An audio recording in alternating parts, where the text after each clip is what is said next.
শহীদের রক্ত শুকায়নি, অথচ ঘরেই গৃহযুদ্ধ। হাদির সন্তান ফিরনাস কার? ভাই ও স্ত্রীর দ্বন্দ্বে কাঁদছে ইনকিলাব মঞ্চ।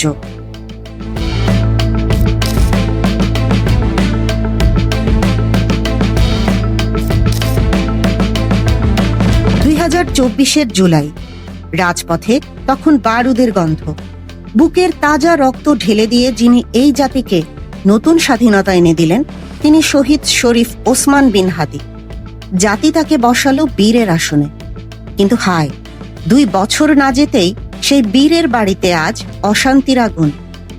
শহীদের রক্ত কি তবে পরিবারের ভাঙন ঠেকাতে ব্যর্থ হলো?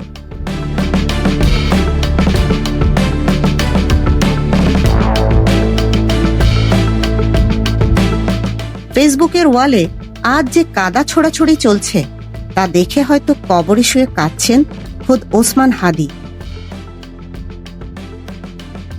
একদিকে হাদির বড় ভাই ওমর বিন হাদি, যিনি সদ্যই লন্ডনে কূটনৈতিক নিয়োগ পেয়েছেন। অন্যদিকে হাদির স্ত্রী রাবেয়া ইসলাম শম্পা, যিনি আগলে রেখেছেন হাদির শেষ স্মৃতি, শিশু সন্তান ফিরনাসকে। সারা দেশের দেশপ্রেমিকরা এখনো হাদির মৃত্যুশোক কাটিয়ে উঠতে পারেনি। সেখানে ওমর হাদি কি করে লিখেছেন, হাদির স্ত্রীকেও নিয়ে যাও, আমার সন্তান ফিরনাসকে দিয়ে দাও। কেন এমন কথা?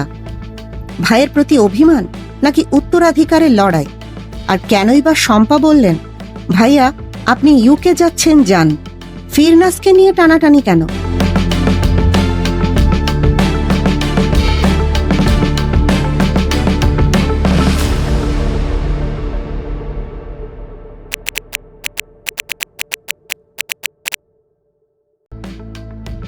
আজ আমরা উন্মোচন করব এই ট্র্যাজিক ফ্যামিলি ড্রামার আদ্যোপান্ত।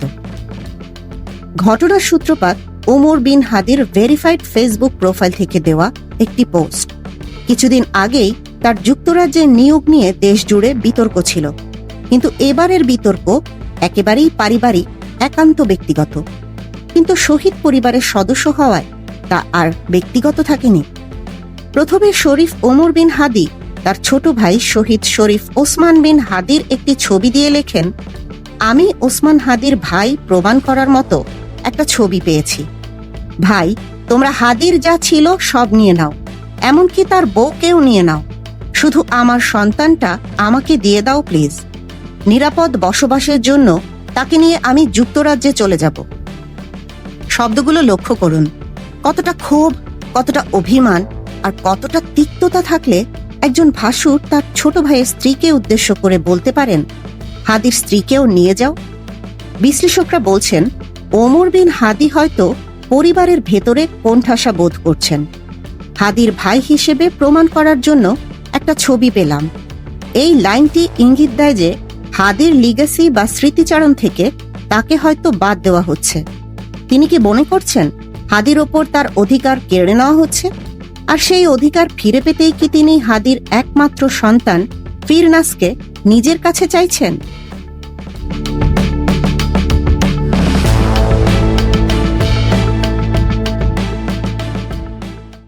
ওমরের এই পোস্টের নিচেই কমেন্ট বক্সে বোমা ফাটালেন শহীদ জায়া রাবেয়া ইসলাম শম্পা। তিনি চুপ থাকেননি, তার কমেন্টটি ছিল সোজা সাপটা এবং অত্যন্ত ইঙ্গিতপূর্ণ। শম্পা লিখেছেন, ভাইয়া আপনি ইউকে যাচ্ছেন যান, কিন্তু আমার ফিরনাসকে নিয়ে টানাটানি কেন? এই একটি বাক্যে 2টি বিষয় পরিষ্কার। 1, ওমর বিন হাদির যুক্তরাজ্যে যাওয়ার বিষয়টি নিশ্চিত।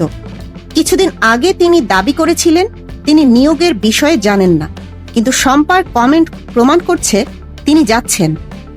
2, শম্পা একজন মা হিসেবে আতঙ্কিত। ভাসুর যখন দেশ ছেড়ে স্থায়ীভাবে বা দীর্ঘ সময়ের জন্য বিদেশে যাচ্ছেন, তখন তিনি কেন ভাতিজা ফিরনাসকে সাথে নিতে চাইছেন? মায়ের কোল খালি করে সন্তানকে কি তিনি লন্ডনে নিয়ে যেতে চান? শম্পার প্রশ্ন, আপনি আপনার ক্যারিয়ার বা জীবন নিয়ে এগিয়ে যান, কিন্তু আমার সন্তানের ওপর কেন এই দাবি? সামাজিক যোগাযোগ মাধ্যমে জনমত বলছে ওমরের দাবি অযৌক্তিক। মা বেঁচে থাকতে সন্তান কেন চাচার কাছে যাবে? ফেসবুকে তোপের মুখে পড়ায় ওমর হাদি পোস্টটি ডিলিট করে দেন।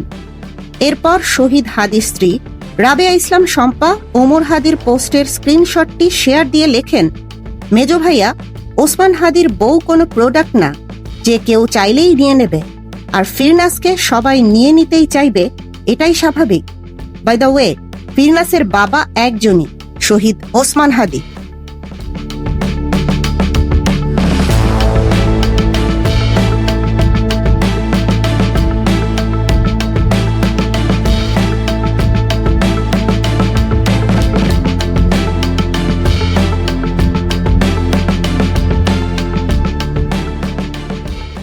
মাঝখানে নিষ্পাপ শিশু ফিরনাস, যার বাবা নেই, বাবার আদর সে পায়নি। এখন তার চাচা এবং মায়ের দ্বন্দ্বে সে পরিণত হয়েছে দাবার ঘুঁটিতে। ওমর বিন হাদি তাকে বলছেন, আমার সন্তান। চাচার এই ভালোবাসা কি শুধুই রক্তের টান, নাকি হাদির একমাত্র বংশধরকে নিজের কাছে রেখে শহীদ পরিবারের মূল চাবিকাঠি নিজের হাতে রাখার চেষ্টা? অন্যদিকে রাবেয়া ইসলাম শম্পা, স্বামী হারানোর পর এই সন্তানই তার বাঁচার একমাত্র অবলম্বন। তিনি দেখছেন তার ভাসুর, যিনি এখন প্রভাবশালী কূটনীতিক হতে চলেছেন, তিনি ক্ষমতার জোরে বা আবেগের দোহাই দিয়ে সন্তানকে কেড়ে নিতে চাইছেন। শম্পার কমেন্টে সেই অসহায়ত্ব এবং একই সাথে প্রতিরোধের আভাস স্পষ্ট। এই পারিবারিক বিবাদের সাথে রাজনীতির সংযোগও উড়িয়ে দেওয়া যাচ্ছে না। ওমর বিন হাদির বার্মিংহামে দ্বিতীয় সচিব পদে নিয়োগ পাওয়ার পর থেকেই পরিবারের সুর ভিন্ন হতে শুরু করে। শম্পা তখন বলেছিলেন, আমরা বিচার চাই, চাকরি বা সুবিধা চাই না। বিশ্লেষকরা মনে করছেন, ওমরের এই সরকারি চাকরি গ্রহণ হয়তো পরিবারের অন্য সদস্যরা, বিশেষ করে শম্পা, ভালোভাবে নেননি। হয়তো তারা মনে করছেন ভাইয়ের রক্তের বিনিময়ে এই পদ নেওয়া হয়েছে। এই নৈতিক দ্বন্দ্ব থেকেই কি আজকের এই কাদা ছোড়াছুড়ি? ওমরকে নিজেকে প্রমাণ করতেই ফিরনাসকে আঁকড়ে ধরতে চাইছেন, নাকি পরিবারের শহীদ কোটার নিয়ন্ত্রণ কার হাতে থাকবে তা নিয়েই এই গৃহযুদ্ধ?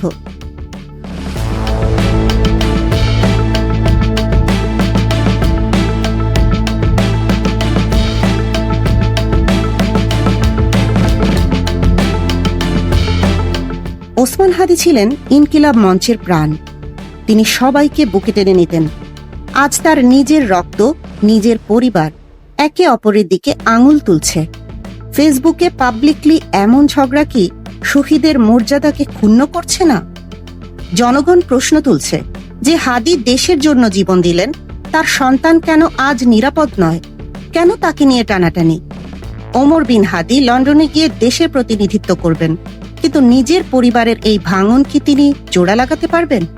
নাকি ফিরনাস বড় হয়ে জানবে তার বাবার মৃত্যুর পর তার চাচা ও মা লড়েছিলেন তাকে দখলের জন্য? লড়াইটা এখন আর চার দেয়ালের ভেতরে নেই, এটি এখন পাবলিক ট্রায়ালে। আদালত হয়তো আইনের রায় দেবে, কিন্তু মানবিকতার রায় কি হবে? রাবেয়া ইসলাম শম্পার আহাজারি আর ওমর বিন হাদির জেদ, এর শেষ কোথায়?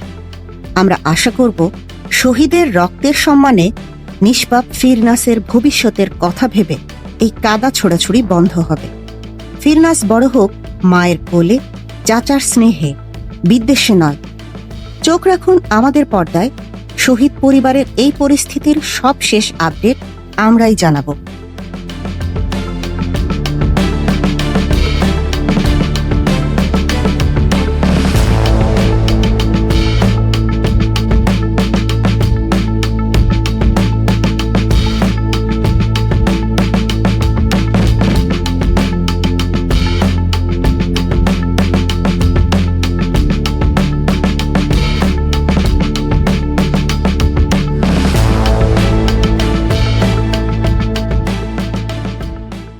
এতক্ষণ দেখছিলেন ইকো অফ বাংলাদেশ। প্রতিদিনের এমন নিউজ আপডেট পেতে সাবস্ক্রাইব করুন আমাদের চ্যানেল, সেই সাথে অন করে রাখুন বেল আইকন।